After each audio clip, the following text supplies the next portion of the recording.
दुनिया की ऐसी अजीबोगरीब जगह जहां 500 साल बाद बारिश हुई। दोस्तों, दुनिया में कुछ जगह ऐसे भी हैं जहां पर बारिशें बहुत ज्यादा होती हैं और कुछ जगह ऐसी हैं जहां पर बारिशों का नामो निशान नहीं होता। दोस्तों, ऐसी ही जगहों में से एक जगह है जहां पर 500 साल बाद बारिश हुई है। दोस्तों, ये एटाकामा है, बहरे ओकेनोस के करीब दुनिया का सबसे खुश्क-तरीन सहरा।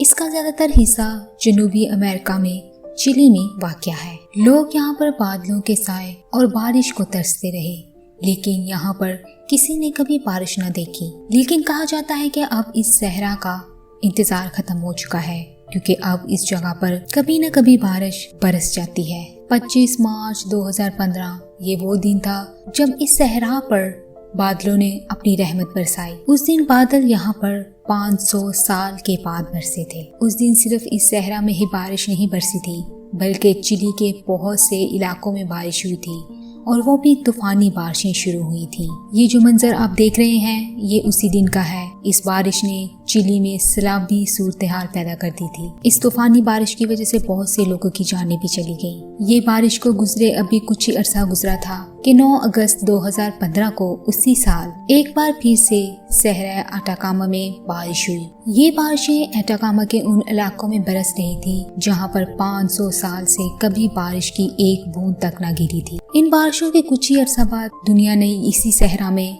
कुछ बहुत हैरान कुन मंजर देखा, और वो ये था, वो सहरा जो एक बंजर था। वहाँ पर ना तो हरियाली थी और ना ही कोई फूल, लेकिन बारिशों की वजह से वहाँ पर हरियाली भी हो गई और खूबसूरत फूल भी उगाए।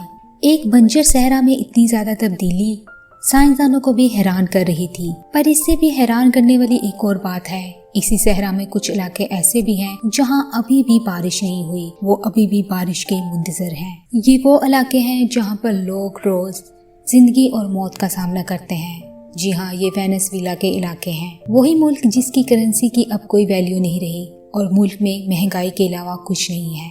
वहाँ पर लोगों का जीना मुश्किल हो रहा है, इसलिए लोग वहाँ से अर्जेंटीना, ब्राजील और दूसरी कंट्रीज में जाने की कोशिश कर रहे हैं। जो लोग अपने मुल्क से निकलने के लिए गैर कानूनी तरीका अपनाते हैं, उनको एटाकामा के सहरा से ही होकर गुजरना पड़ता है, जिसकी वजह से वो अपनी जानें हार जाते हैं, क्योंकि ये सहरा बहुत गर्म होता है और वहाँ से निकल पाना मुश्किल ही नहीं बल्कि नामुमकिन होता है। तो दोस्तों, ये थी हमारी आज की वीडियो। अगर आज की वीडियो आपको पसंद आई, वीडियो को लाइक, चैनल को सब्सक्राइब, बेल आइकन के बटन को जरूर प्रेस कर दीजिएगा, ताकि इस तरह की हर आने वाली वीडियो आपको मिल सके। खुदा हाफिज।